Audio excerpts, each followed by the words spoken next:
Hello दोस्तों, स्वागत है आप सभी को। दोस्तों, आज के वीडियो में हम लोग पढ़ेंगे क्लास 5th की एनसीईआरटी ईवीएस। ठीक है, क्या पढ़ेंगे?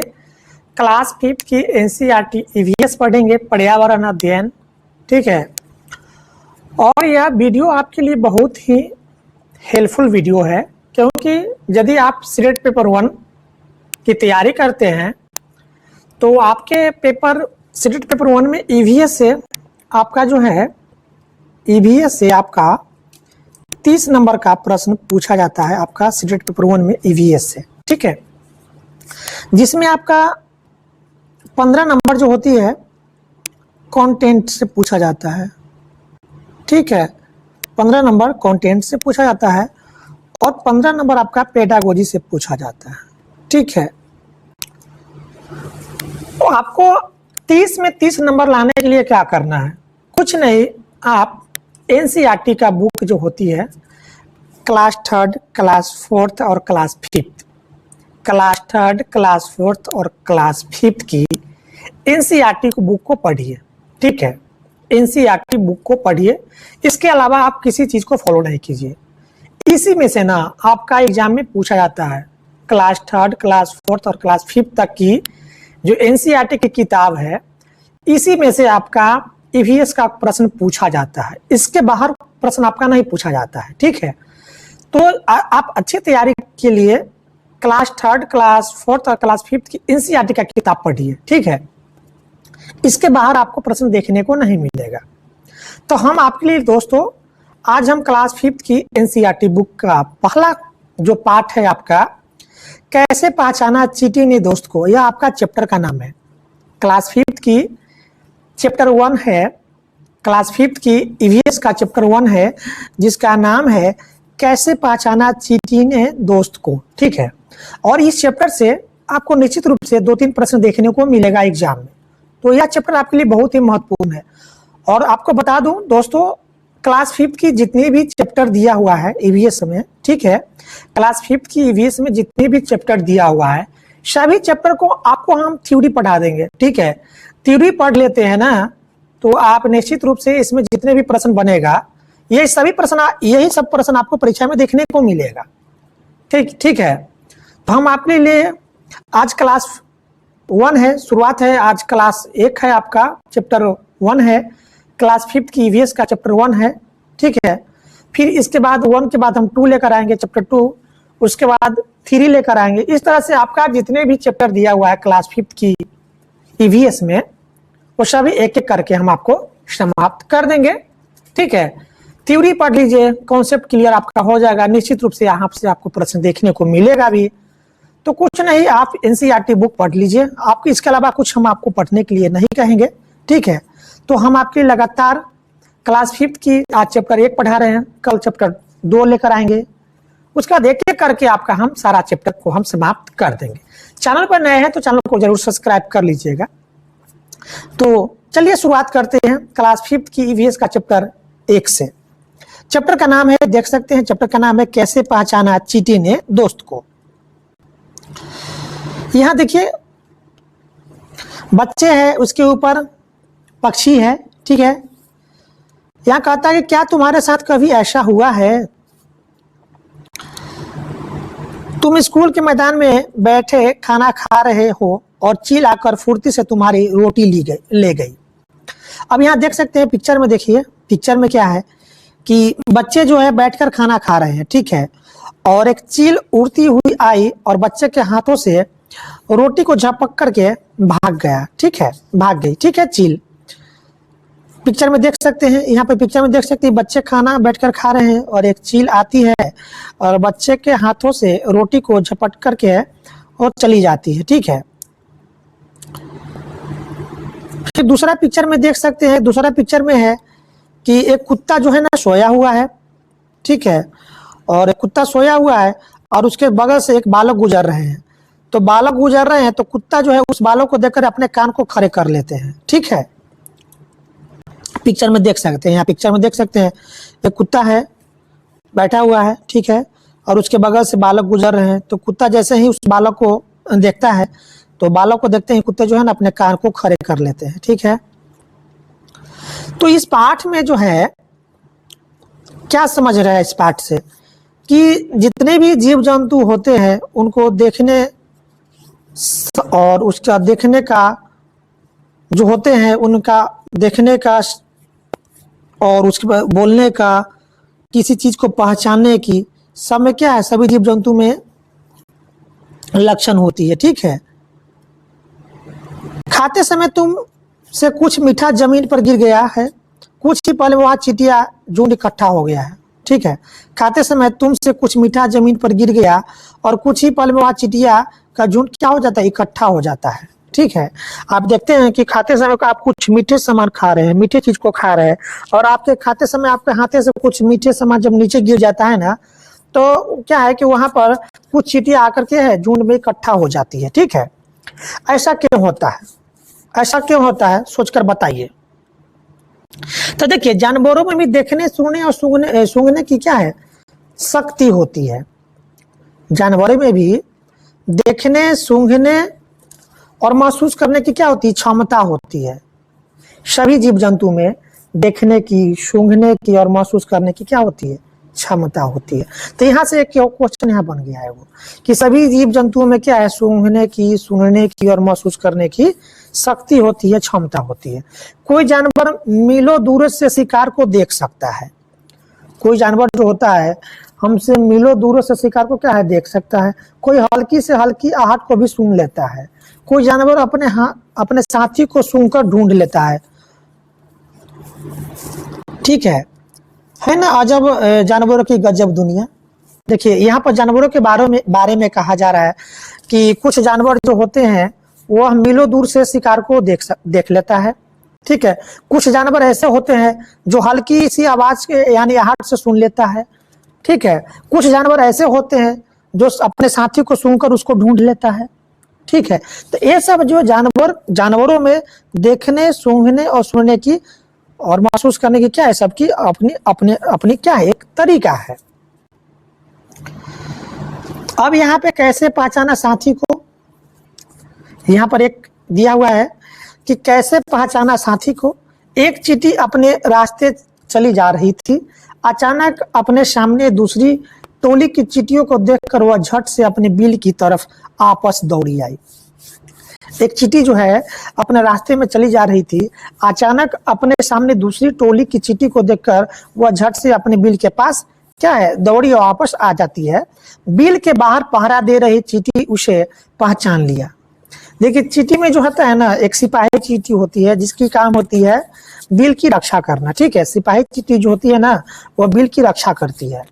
तो जब चींटियां जब आती है तो चींटियों को झुंड को देख करके दूसरी चींटियां जो है ना उसके पास दौड़ी वापस चली जाती है। ठीक है, और बिल के पहरा दे रही चींटी उसे क्या करती है, पहचान लेती है, और बिल में उसको क्या है, घुसने देने के लिए क्या है, जगह दे देती है। ठीक है, तो ये तो चींटी के बारे में है कि चींटी भी जो है ना एक दूसरे को देखकर पहचान लेती है कि वह हमारे ही गैंग टोली के क्या है, चींटी है।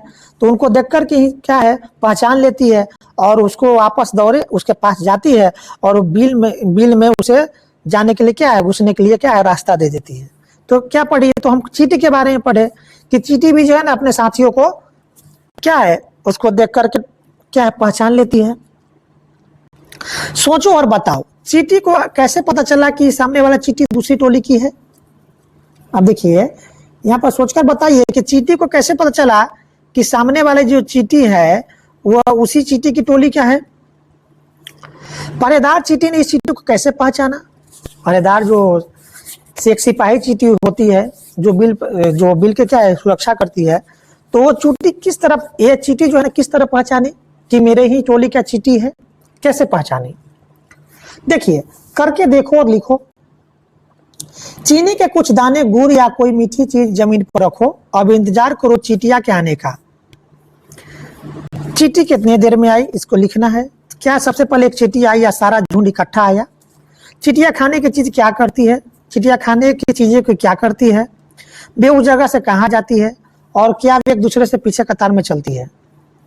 अब यहाँ पर पेडागोजी की शिक्षा का संकेत है इस उम्र के बच्चों में जानवरों के प्रति उत्सुकता होती है, उनके अनुभवों को शामिल करने से चर्चा रुचिपूर्ण हो जाएगी। कई ऐसे अवलोकन होते हैं जिनके लिए बच्चों को धीरज और बारीकी से देखने का अभ्यास करना होगी। ठीक है, तो शिक्षक का भी एक कर्तव्य बनता है कि बच्चों को जानवर के प्रति क्या है, उसको संवेदनशील बनाए।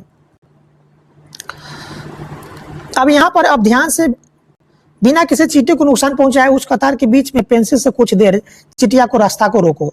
चींटी जो है ना कतार में चलती रहती है। ठीक है, कतार में चल रही है, ये चींटी कतार में चल रही है, कतार में चल रही है। देख सकते हैं, पिक्चर में देख सकते हैं यहाँ कि चींटी जो है ना एक दूसरे से क्या है, कतार में चल रही है। ठीक है, अब इस कतार के बीच में ना आप एक पेंसिल को रख देंगे तो क्या होगा, कतार से चिटिया जो है ना तितर बितर हो जाती है। ठीक है, बहुत साल पहले एक वैज्ञानिक ने इस तरह के कई प्रयोग किए थे। बहुत साल पहले एक वैज्ञानिक ने इस तरह का प्रयोग किया था कि चिटिया जब झुंड में चल रही है, कतार में चल रही है, उसके बीच में क्या पेंसिल रख दिया। ठीक है, तो इससे क्या होता है कि वे इस नतीजे पर पहुंचे कि चिटिया चलते समय जमीन पर कुछ ऐसा छोड़ती है जिसे सूंघकर पीछे आने वाली चिटिया को रास्ता मिल जाता है।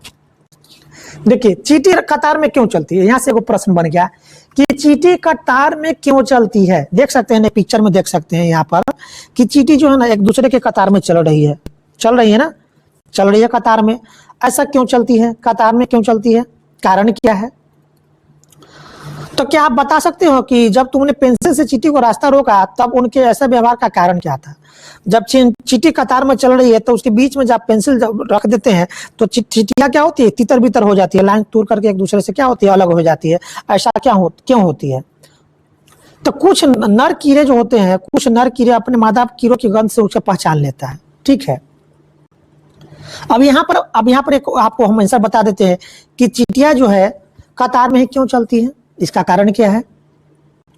तो जब चींटियां जब चलती है तो अपने पीछे एक रसायन को छोड़ती है। ठीक है, चींटी जब चलती है तो अपने पीछे एक रसायन को छोड़ती है, उसी रसायन को सूंघ करके चींटियां जो है फिर वह एक दूसरे के कतार में चलती रहती है। तो यही कारण है कि ना कि चींटी कतार में चलती है कि चींटी जो है अपने पीछे एक रसायन को छोड़ती है और उसी रसायन की सूंघ कर करके चींटियां जो है दूसरे से क्या है, लाइन कतार में चलते रहती है। तो यही कारण है। ठीक है, कुछ नर कीड़े मकोड़े अपने मादा कीड़े की गंध से उसकी पहचान कर लेता है। कुछ नर कीड़े मकोड़े भी होते हैं जो अपनी मादा के कीड़े की गंध से उससे क्या कर लेते हैं, पहचान कर लेता है। क्या तुम कभी मच्छर से परेशान हुए हो? सोचो, उन्हें कैसे पता चलता होगा कि तुम कहाँ हो? मच्छर आपको काटता है तो कैसे पता चलता है मच्छर को कि आप हो? कैसे पता चलता है? मच्छर तुम्हारे शरीर की गंध, खासकर पैरों के तलवे की और तुम्हारे शरीर की गर्मी से तुम्हें ढूंढ लेता है। अब देखिए यहाँ पर, ये तो चींटी के बारे में हम पढ़े कि चींटी जो है ना जब चलती है तो अपने पीछे एक रसायन छोड़ती है। ठीक है, क्या करती है, एक रसायन छोड़ती है जिसे सूंघ करके दूसरी चींटी कतार में चलती रहती है। ठीक है, और यहाँ मच्छर है तो मच्छर जो है ना, मच्छर आपको कैसे ढूंढ लेता है कि आप कहाँ हो? तो मच्छर आपके शरीर की गंध से, ठीक है, आपके शरीर की गंध, खासकर आपको पैरों की तलवा और तुम्हारे शरीर की गर्मी से तुम्हें ढूंढ लेता है। मच्छर जो है हमें किस तरह से ढूंढता है? तुम्हारे शरीर की गर्मी, खासकर पैरों की तलवा और शरीर की गर्मी से हमें ढूंढ लेता है। रेशम की कीड़ा देख सकते हैं पिक्चर में, यहाँ पे रेशम का कीड़ा हूँ मैं, रेशम की कीड़ा हूँ मैं, अपनी मादा की उसकी गंध से कई किलोमीटर दूर से ही पहचान लेता हूँ।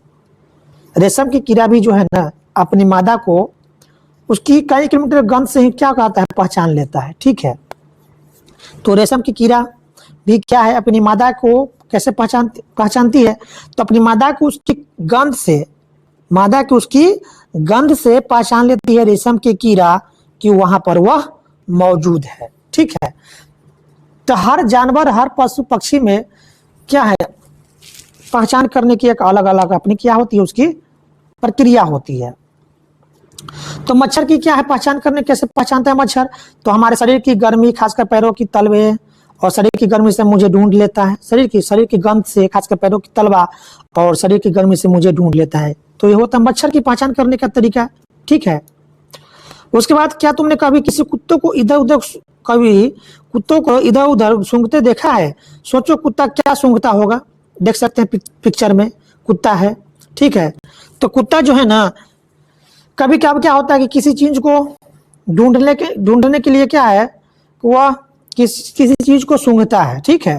और सूंघ करके सड़कों पर कुत्तों को भी अपनी जगह बटी होती है। कुत्ता जो है ना अपने सड़कों पर क्या अपनी उसकी एक बटी होती है।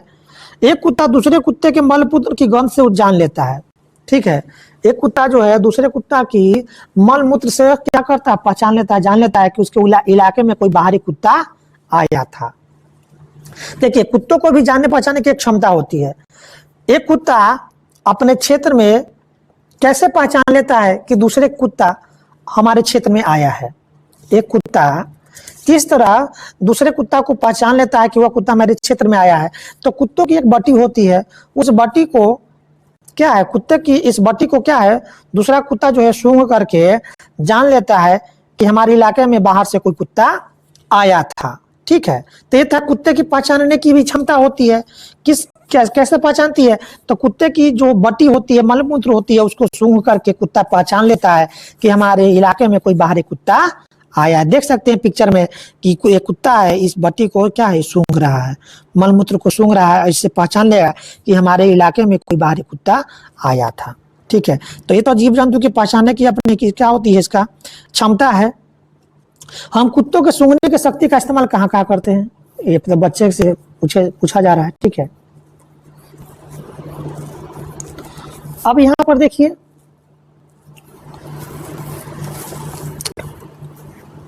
आपका यहां पर अगला है जो हमारे इम्पोर्टेंट हमारे लिए है,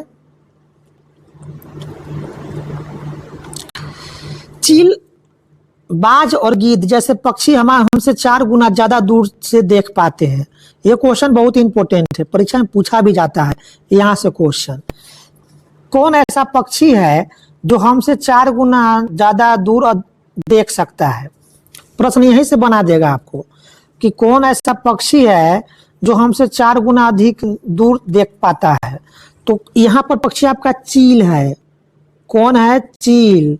उसके बाद है बाज, उसके बाद है आपका गीद, उसके बाद है आपका, यही आपका कौन है, 3 गो जो पक्षी है ना, चील, बाज और गीद, ये तीनों पक्षी जो है हमसे 4 गुना अधिक दूर तक वस्तु को देख सकता है, ठीक है। हमसे 4 गुना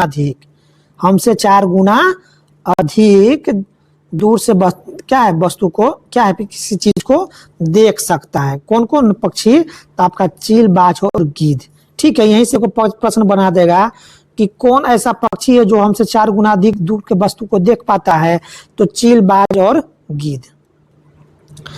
जो चीज हमें 2 मीटर की दूरी से दिखाई पड़ता है, वह चीज ये पक्षी 8 मीटर दूरी से ही देख लेते हैं, ठीक है। यानी हमसे 4 गुना, यदि हम किसी चीज को 2 मीटर दूरी से दिखाई देता है तो वह पक्षी जो है ना, उस चीज को 8 गुना हमसे 4 गुना मतलब 4 गुना 8 मीटर, यानी 8 मीटर दूर से ही वो वस्तु को देख लेगा, ठीक है।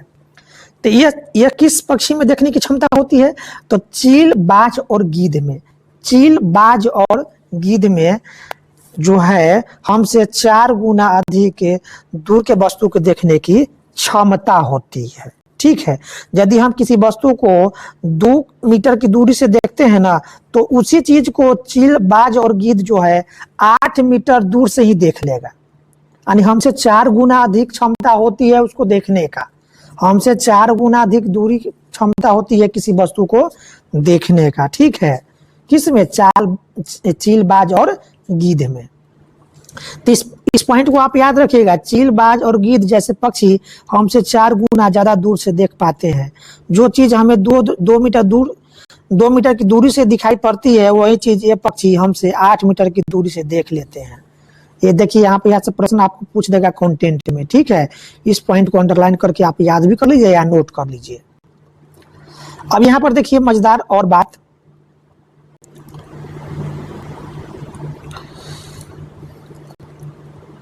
अब यहाँ कितना तेज है कान। अब यहाँ पर कान के बारे में पूछा जा रहा है। तुमने कक्षा 4 में पढ़ा था, हमें पक्षियों के कान दिखाई नहीं देते हैं, उनके बाहरी कान छोटे छोटे छेद होते हैं, जैसे जो उनके पंखों से ढके रहते हैं। कुछ पक्षियों के जो कान होते हैं ना, उनके पंखों से ढके होते हैं, आपको दिखाई नहीं देगा, लेकिन उनके कान होते हैं, उनके कान छोटे छोटे छेद जैसे होते हैं जो उनके पंखों से ढके होते हैं। ठीक है, अब यहां पर देखिए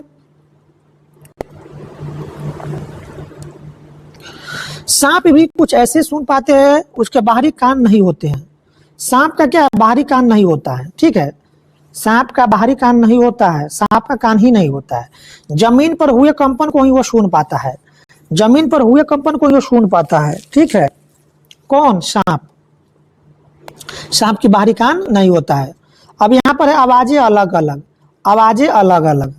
जंगल में ऊंचे पेड़ पर बैठा लंगूर पास आती मुसीबत जैसे शेर चीता को देखकर एक खास आवाज निकालकर अपने साथियों को संदेश देता है।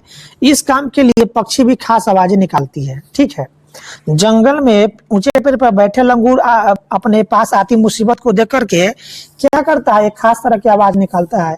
ठीक है, और संदेश देता है कि आगे क्या है, खतरा है। ठीक है, इस तरह की खतरा से बचने के लिए पशु पक्षी भी क्या है, एक खास तरह की आवाजें निकालती है, पक्षी भी निकालती है। ठीक है, कुछ पक्षी अलग अलग खतरों के लिए अलग अलग आवाजें निकालते हैं। जैसे उड़कर आने वाले दुश्मन के लिए एक तरह की आवाज और जमीन पर चलकर आने वाली दूसरी तरह की आवाज निकालती है। ठीक है, मछलियां खतरे की चेतावनी एक दूसरे को बिजली तरंगे से देती है। यहां से कोई प्रश्न बना देगा आपको कि मछलियां जो है ना, मछलियां भी खतरे से बचने के लिए किस तरह से अपना सिग्नल देती है। तो मछलियां खतरे से बचने के लिए जो है ना अपने बिजली तरंगे से वह क्या देती है, चेतावनी देती है। ठीक है, बिजली तरंगे से देती है मछली चेतावनी कि आगे खतरा होने वाली है। ठीक है, तो मछलियां भी सिग्नल देती है वो अपनी बिजली तरंगों से। ठीक है, कुछ जानवर तूफान या भूकंप आने से कुछ समय पहले अजीब हरकतें करने लगते हैं। कुछ जानवर जो तूफान या भूकंप आने से पहले ही क्या है, वो अजीब तरह की क्या करने लगता है, हरकतें करने लगता है। जो लोग जंगल में रहते हैं और जानवरों के इस व्यवहार को समझते हैं, वे जान लेते हैं कि भूकंप आने वाला है या कुछ अनहोनी होने वाले हैं। ठीक है, कुछ जानवर जो तूफान या भूकंप आने से पहले एक अजीब तरह का क्या करने लगता है, हरकत करने लगते हैं। तो जंगल में रहने वाले जो है ना जानवर जो होते हैं ना, इसके व्यवहार से वो समझ जाता है कि आज यहाँ कुछ होने वाला है, कुछ अनहोनी होने वाला है। ठीक है, सन 2004 में, ये बहुत ही इंपॉर्टेंट है, यहाँ पर बॉक्स में दिया हुआ है कि सन 2004 में दिसंबर में आए सुनामी से कुछ समय पहले जानवरों के अजीब व्यवहार और उनके द्वारा दी गई चेतावनी भरी आवाजों को अंडमान की एक खास आदिवासी जाति समझ गई। उन्होंने उस इलाके को खाली कर दिया। इस प्रकार इस जाति के लोग सुनामी के कहर से अपनी जान बचा पाए। ठीक है, सन 2004 में क्या हुआ था कि अंडमान में जो वहां पर जो एक खास तरह के आदिवासी जाति रहते थे, तो उनको जो है ना ये जानवरों की उनकी हरकतें से पहचान लिया था कि आज यहाँ कुछ होने वाला है। ठीक है, और उन्होंने क्या किया कि उस स्थान को खाली कर दिया और वहां जो सुनामी आया उससे क्या हुआ, बच गया। ठीक है, मछलियां देख सकते हैं, पिक्चर में देख सकते हैं कि मछलियां जो है ना अपनी विद्युत सिग्नल से एक दूसरे मछली को संकेत देता है कि यहाँ कुछ अनहोनी होने वाला है। तो हर जीव जंतु की अपनी अपनी क्या होती है, देखने की क्षमता होती है, सिग्नल करने की, यानी दूसरे को बताने की क्षमता होती है। डॉल्फिन भी अलग अलग तरह की आवाजें निकालती है और एक दूसरे से बात करती है। ठीक है, डॉल्फिन मछली भी जो होती है उसके भी एक अलग अलग अपनी आवाज निकालती है और एक दूसरे से बात करने की क्या होती है, उसकी बात करने की तरीका होती है। वैज्ञानिकों ने यह माना है कि कई जानवरों अपनी पूरी भाषा है। वैज्ञानिकों ने माना है कि जानवरों की भी क्या होती है, अपनी एक भाषा होती है। ठीक है, जानवरों की क्या होती है, अपनी एक भाषा होती है। आओ खेले एक मजेदार खेल। जिस तरह पक्षी हर अलग बात के लिए अलग अलग आवाजें निकालती है, उसी तरह तुम भी अलग अलग बातों के लिए अलग अलग भाषा की क्या करते हैं, भाषा बना लो। ध्यान रहे बोलना नहीं है, केवल आवाजें निकालनी है और साथियों को अपनी बात समझानी है। किन बातों के लिए चेतावनी संदेश भेजना चाहोगे? जैसे कक्षा में टीचर के आने पर, जब कक्षा में टीचर आएंगे तो आप अपने दूसरे साथी को किस तरह बताएंगे, बिना बोले हुए किस तरह इशारा करेंगे, बताइए। कितना सोए? बहुत से जानवर किसी खास मौसम में लंबी गहरी नींद में चले जाते हैं। बहुत से ऐसे जानवर होते हैं जो एक खास मौसम में लंबी गहरी नींद में चले जाते हैं। लंबी इतनी कि कई महीने तक फिर दिखाई ही नहीं देते हैं। कुछ ऐसे भी जानवर होते हैं कि कई कई किसी खास मौसम में क्या होते हैं, लंबी गहरी नींद में चले जाते हैं, और वह इतनी लंबी गहरी नींद में चले जाते हैं कि कई महीनों तक यह दिखाई ही नहीं देते हैं। ठीक है, जैसे छिपकली, जैसे क्या है छिपकली, छिपकली जो होती है सर्दियों के दिन में अचानक कई महीने तक वो गुम हो जाती है। ठीक है, छिपकली जो है सर्दियों के दिन में है अचानक वो कई महीनों तक गुम हो जाती है। ऐसा सोचो कि ऐसा क्यों करती है वो।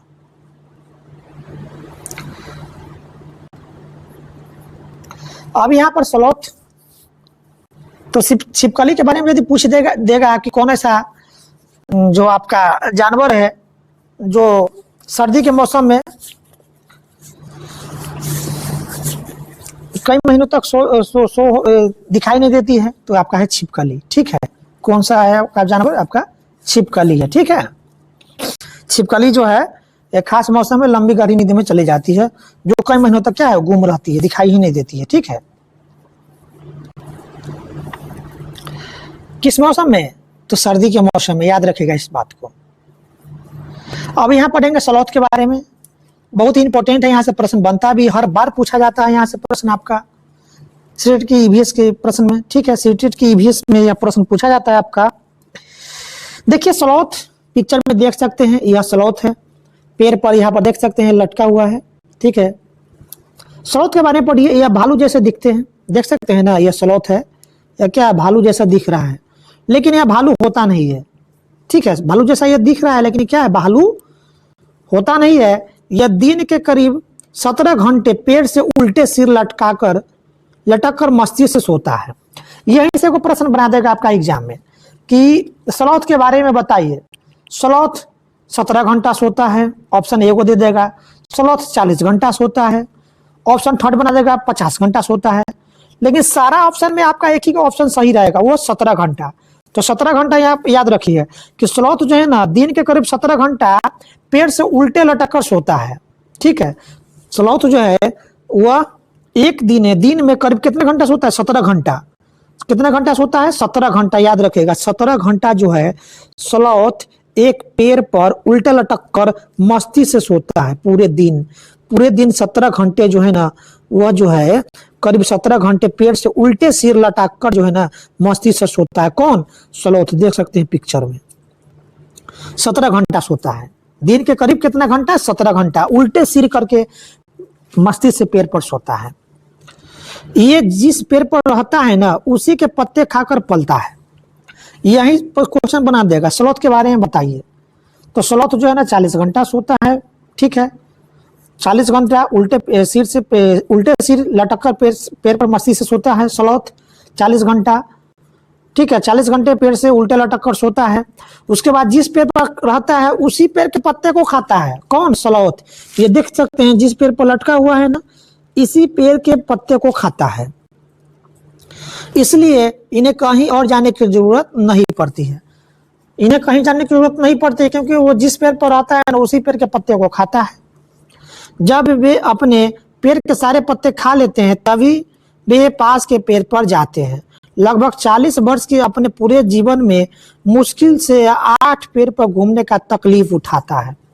अब यहाँ से वो प्रश्न बना देगा कि स्लॉथ का जीवन काल कितने वर्षों का होता है। तो स्लॉथ का जीवन काल जो है ना 40 वर्षों का होता है। कितने वर्षों का होता है, लगभग 40 वर्षों का होता है। और इन्हीं 40 वर्षों में वह केवल 8 पेड़ों पर घूमने का तकलीफ उठाता है। यानी 40 साल का इसका आयु का होता है स्लॉथ का, और इस 40 साल की आयु में ना केवल वह 8 पेड़ पर ही घूमने के क्या है तकलीफ उठाता है। यानी मात्र 8 पेड़ पर ही क्या है घूम पाता है। ठीक है, और यह घूम पाता है, यह भी बहुत ही तकलीफ से यह क्या है 8 पेड़ तक वह घूम पाता है। यह सप्ताह में एक बार ही सोच करने के लिए पेड़ से नीचे उतरता है। इतना आलसी होता है यह कि सप्ताह में केवल एक बार ही यह पेड़ से नीचे उतरता है सोच करने के लिए। कौन, आपका स्लॉथ। यह इतना बड़ा आलसी होता है, जिस पेड़ पर रहता है उसी पेड़ के पत्ते को खाता है। और जब उस पेड़ के पत्ता खत्म हो जाता है ना तो इसका जो आयु होता है 40 साल, तो 40 साल की आयु में से यह सिर्फ 8 पेड़ तक ही क्या करता है घूमने की तकलीफ उठाता है। इतना बड़ा आलसी होता है। और सप्ताह में एक बार ही यह पेड़ से नीचे उतरता है सोच करने के लिए। कौन, स्लॉथ। तो स्लोथ के बारे में पढ़े कि यह भालू जैसा होता है लेकिन भालू जैसा दिखता है लेकिन भालू होता नहीं है। यह दिन में करीब 17 घंटे पेड़ से उल्टे लटक कर क्या है मस्ती से सोता है। उसके बाद और पढ़े कि यह जिस पेड़ पर रहता है उसी पेड़ के पत्ते को खाता है। इसकी जीवन काल होता है 40 साल की, ठीक है। इसकी आयु कितना होता है 40 साल की होती है और 40 साल में ही यह 8 पेड़ तक ही घूमने की तकलीफ उठाता है, ठीक है। यानी इसका 40 साल की आयु में 8 पेड़ तक ही यह घूम पाता है और यह सप्ताह में एक बार ही सोच करने के लिए उतरता है। यह बहुत ही इंपॉर्टेंट है, आप इसको याद कर लीजिएगा। स्लोथ के बारे में क्वेश्चन पूछता है।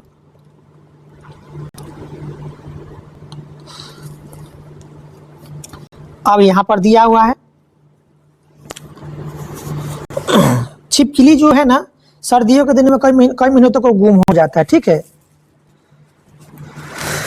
स्लोथ, अगर स्लोथ की सोने और जागने की प्रक्रिया 24 घंटे की घड़ी में दिखानी हो तो ऐसे दिखेगी, इस तरह से पिक्चर में दिखेगी। छिपकली की सर्दियों में यह घड़ी किस तरह दिखेगी, इस तरह दिखेगी। छिपकली जो होती है ना सर्दियों के दिन में कई महीनों तक गुम हो जाती है, वो भी क्या है नींद में चली जाती है छिपकली। यहाँ देखिए चित्रों में कुछ जानवरों के सोने का समय दिखाया गया है। हर चित्र में नीचे लिखा हुआ जानवर एक दिन में कितने घंटे सोता है, गाय कितने घंटे सोता है, अजगर कितने घंटे सोता है, जिराफ कितने घंटे सोता है, बिल्ली कितने घंटे सोता है, ठीक है। अपने आसपास से किसी जानवर को देखकर क्या तुम्हें मन में कुछ प्रश्न उठता है? कौन से? कोई 10 प्रश्न बताओ। यहाँ पर शिक्षक के लिए है जानवरों के सोने और जागने के समय को 24 घंटे घड़ी बताकर बच्चों के तिहाई चौथाई आदि को समझ के बारे में उपयोग करें। ये पेडागोजी का क्वेश्चन है, ठीक है। अब यहाँ पढ़ेंगे आपका बाघ के बारे में। क्या पढ़ेंगे? बाघ के बारे में पढ़ेंगे। देखिए देख सकते हैं बाघ है।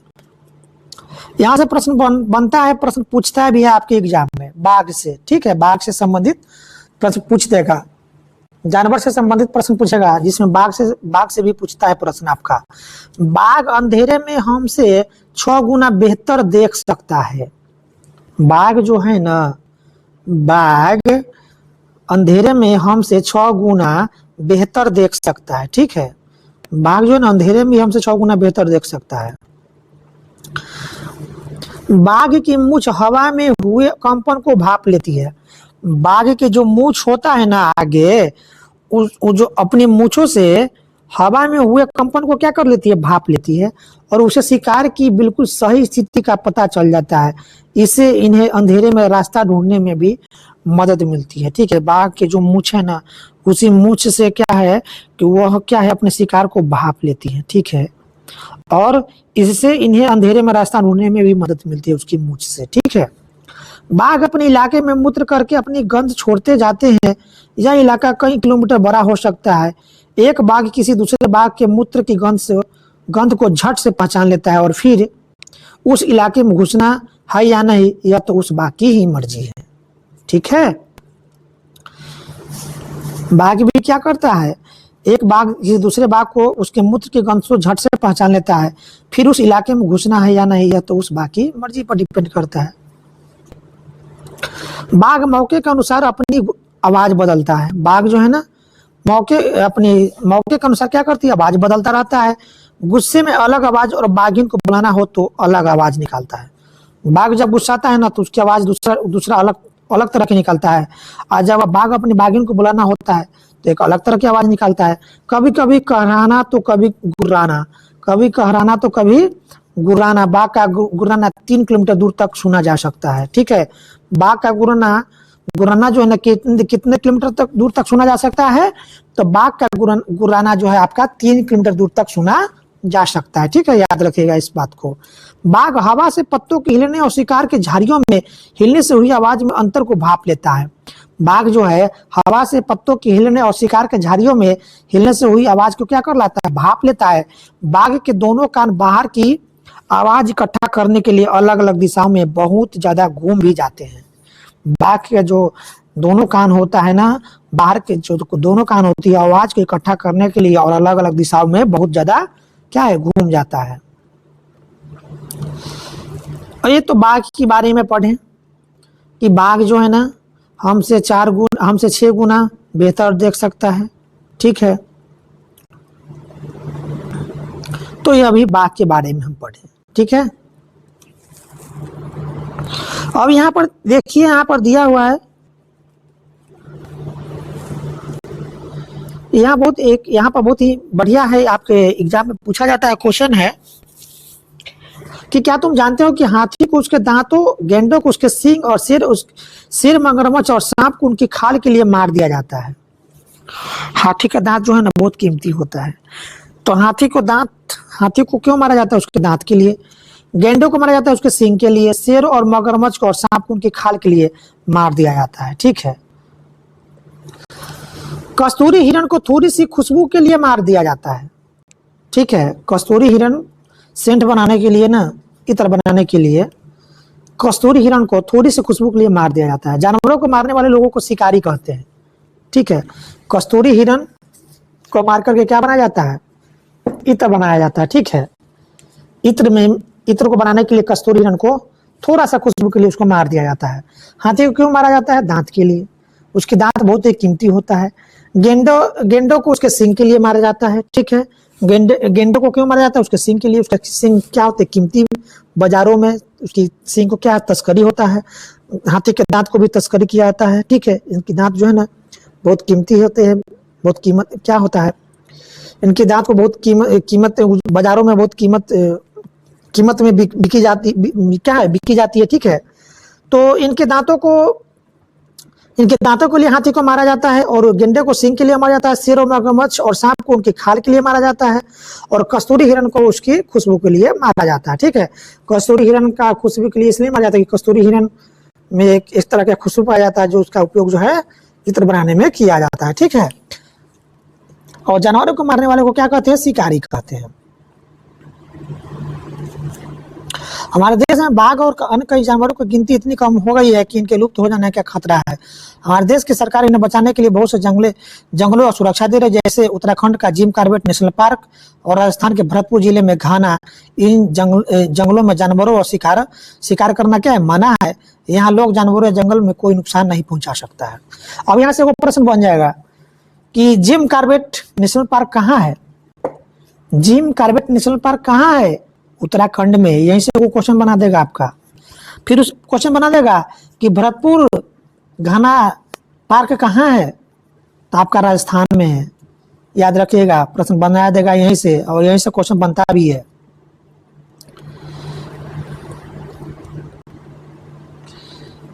अब यहां पर आपका है,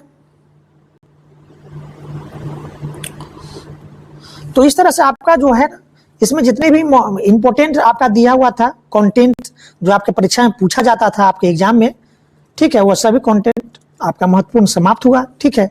वीडियो अच्छी लगी तो वीडियो को अधिक से अधिक अपने दोस्तों में शेयर कीजिएगा। चैनल पर नया है तो चैनल को जरूर सब्सक्राइब कर लीजिएगा। फिर मिलते हैं अगले पार्ट की क्वेश्चन के साथ। वीडियो देखने के